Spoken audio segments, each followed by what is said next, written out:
It's getting awfully quiet out there. Can you hear them? They're not making any noise now. I'm talking about the COVIDians. You know who I'm talking about.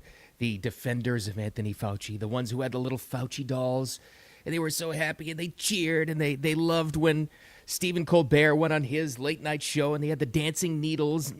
But worse than that, they mocked everybody else and they looked at and they turned in their neighbors to their companies and they ratted them out. All of this happened during the COVID years. I wish we could forget it, but it's important that we don't.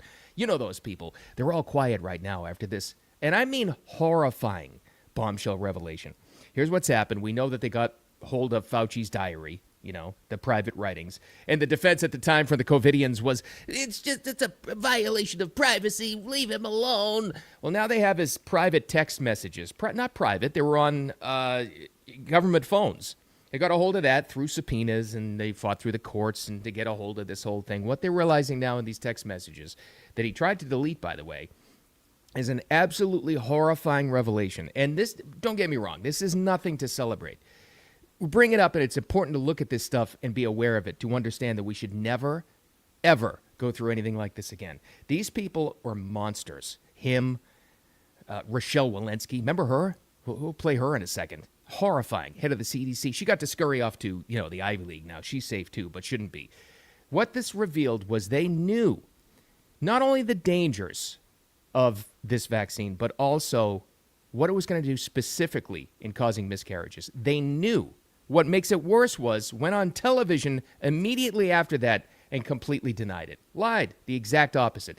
Monsters. Absolute monsters. You'll hear Senator Ron Johnson talk about this because he was one of those leading the charge to get the info in the cell phone entries. Just unbelievable. Unbelievable. So that's why I want to give you your comeback, because they're not going to be quiet forever, the COVIDians. They're going to come up with their lines, and they're going to defend, because they cannot admit that they were wrong and conned by these monsters calling themselves scientists. They weren't scientists. They didn't know what the hell they were doing. They're guessing at it. Yet disrupted lives, literally got people killed, destroyed businesses, and upended the complete livelihood of our country. For years. Years it happened. Monsters. That's what they were. But they're going to defend it still. So here's your pushback to those idiots you're going to run into. I'll give that to you in a second. First of all, thanks for finding me. Wicked Radio live stream and replay on X and YouTube and Facebook. And, of course, the audio podcast, always as soon as we get off the live stream. Let's get right to it. Let's start a little bit backwards here, because there were so many times you could cherry pick any one of the Fauci, entries. You couldn't get them off TV. And at the time, most of us, I did too. I thought, well, he's the guy in charge of this pandemic response. So, of course, he's going to be on TV a lot. You can't escape him, regardless. But this clip in particular, we'll kind of work backwards here. This clip shows you exactly what one of the worst lies of all the bad lies, not misunderstanding, outright lie about miscarriages here. And then we'll work back to what he was texting to point out that this was an exact lie. This was him. This is January of 2021. However, when you look at the unvaccinated versus the vaccinated, there is absolutely no increased risk of that. So because of that, the CDC and the ACOG, the American College of Obstetrics and Gynecology, who used to say it is okay for pregnant women to get vaccinated, to change now and say it is recommended that pregnant women get vaccinated. So it's really one of those things that's kind of not a close call. It really is pretty clear that pregnant women should get vaccinated. Pregnant women should get vaccinated. It's pretty clear, but it wasn't clear. We're learning now. And it took years. It took the hard work of people like Rand Paul, Ron Johnson, whether you like them or not. Not exactly happy that they're home on vacation right now, but the Save America Act is a different issue. But they worked hard to reveal this, and they're doing a good job in revealing exactly what was written. Now, keep that little clip in mind. As horrifying as it is to go back to all the press conferences and the interviews and the people hailing Fauci as a hero, all of that seemed suspicious at the time, and now you know why. All right? Here's Senator Ron Johnson reading from that guy, Fauci's own text messages, before that interview took place, before all those many interviews took place, saying it's okay and it's recommended and pregnant women must get vaccinated. Here's what he really thought about it. This is an entry, Ron Johnson yesterday reading it in one of his podcast interviews. This is what he was saying in the words of Anthony Fauci himself. Monster. Chain, Dr. Fauci writes, I asked around a bit more, and another issue came up that you need to be aware of, period. since many people have significant cytokine storm and fever after the second dose, this theoretically could be associated with miscarriage in the first trimester. Now, I've never heard public officials talk about significant cytokine storms after the second dose, and all we heard from public officials is that this was perfectly safe for pregnancy. Just heard it there. Just heard an interview with Fauci. Again, the timeline is key here. That entry was before he went on TV and said, we're very concerned about this, but went on TV saying, pregnant women absolutely must get the vaccine. Monster. Absolute monster. Anybody that had actually known what he was talking about and cared about the health and well-being of the American people never would have recommended that. It wouldn't have been the nicest thing to hear at the time, and yes, it would have led to vaccine hesitancy, but the responsible thing would have been to gone on TV or a press conference or wherever you saw him over the many years to say, we're not too sure about this, take it at your own risk. That's what a responsible doctor would do, not Dr. Death. But not only him, here's another lady. Do you remember Rochelle Walensky? She was head of the CDC at the time. Said the same thing. This is about the same time as the first clip I played you. This is after they knew about the dangers of pregnant women taking the vaccine. It's unbelievable to even talk about now, but here she was saying the same thing. Importantly, no safety concerns were observed for people vaccinated in the third trimester or safety concerns for their babies. As such, CDC recommends that pregnant people receive the COVID-19 vaccine. Here's a problem. If you haven't picked out the problem already. This is after they had concerns and after they knew that there were problems here and raised concerns. And we'll get to a very important study that's the most hideous part of this entire thing in here in just a second. But these weren't the only entries.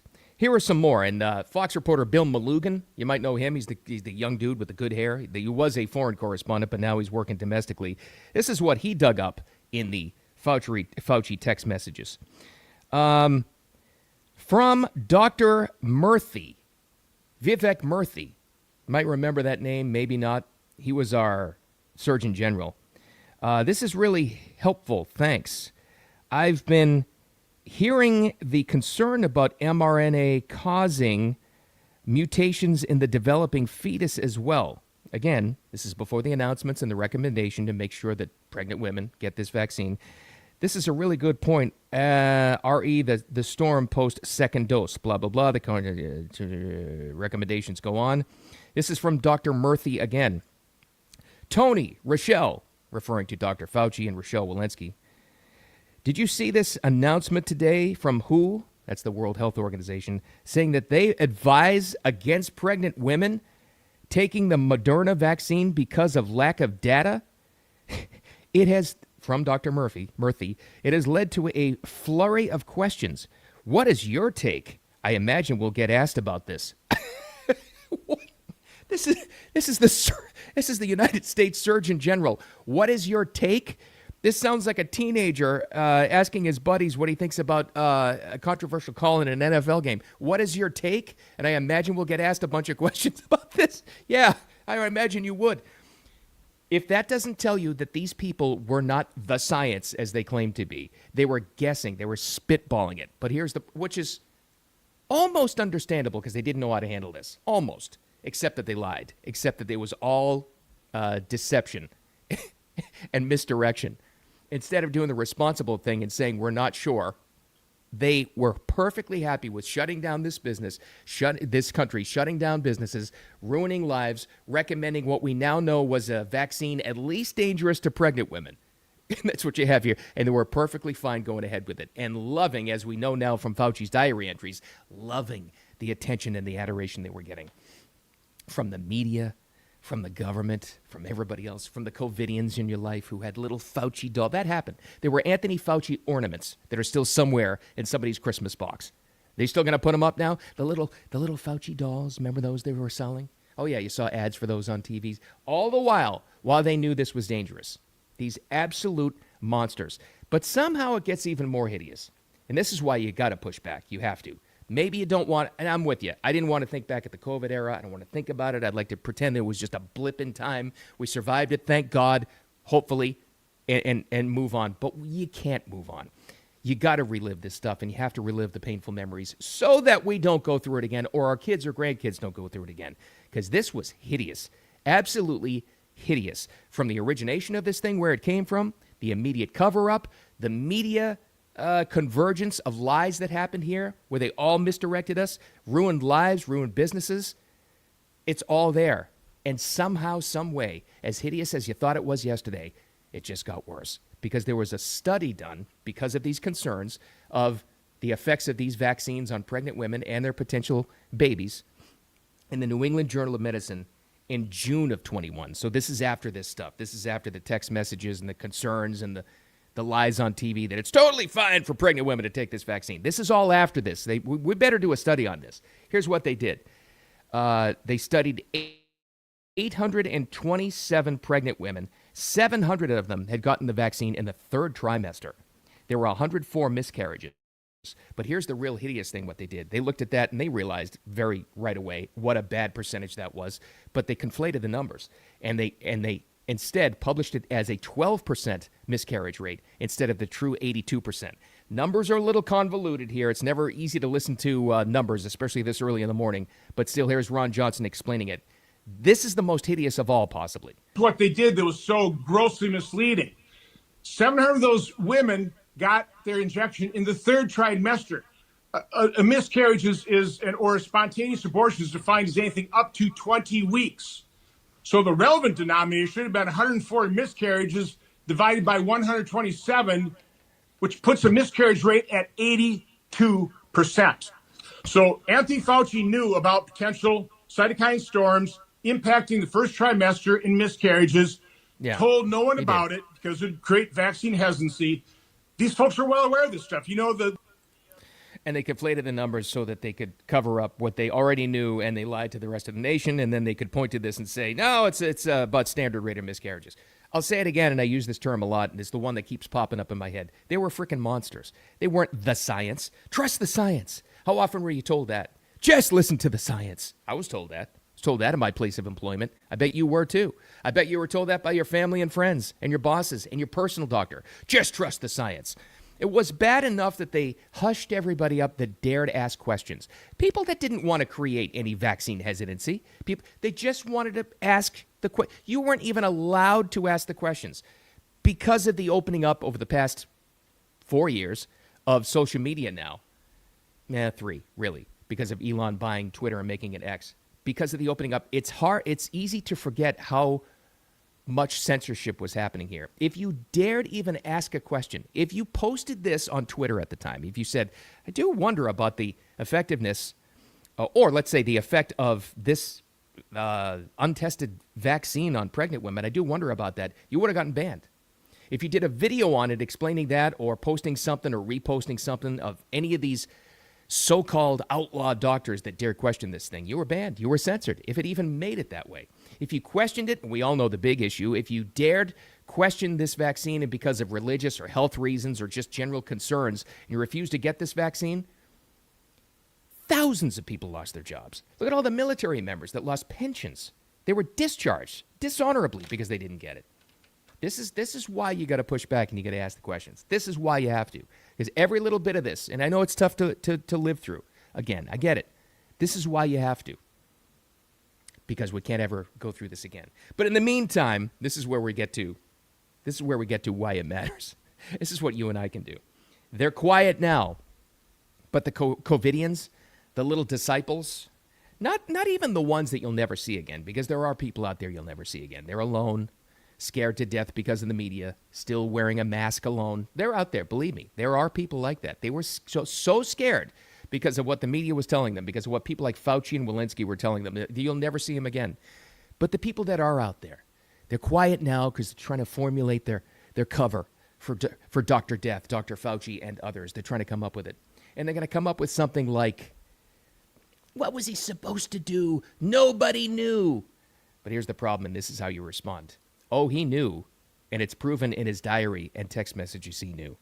And it goes back to the same thing people have been saying for years because it's an easy catchphrase. You can't make the argument with all these numbers that they in the New England Journal of Medicine. They don't work on logic, right? They just work on emotion. The COVIDians, they work on emotion, right? like many lefty lunatics. You can't reason with them, so you just give them a little catchphrase. Fauci lied. People died. That's it. It's a common expression. It's been said now for years. Fauci lied. People died. And that's all you need to say to those people. That's your pushback. And it's important to push back, too, because you can't ever let them control the narrative again. Can't ever let this happen again. Unbelievable. I don't know what else they're going to find in these text messages combined with the diary entries, but that was a dark time, man. So make sure we don't go through it again. Make sure you push back. All right. Hopefully tomorrow, something a little bit lighter for midweek, but we'll find out. We'll see. Thanks for finding me. Wicked Radio live stream and replay on X, YouTube, Facebook, clips on those platforms as well, including TikTok, which is going well. Also, the audio podcast, though, posted shortly after the live stream every single day, wherever you like to get your podcasts. Thanks for hanging out with me. Make it a wicked awesome Tuesday. Never be afraid to push back at those people. And I'll talk to you tomorrow.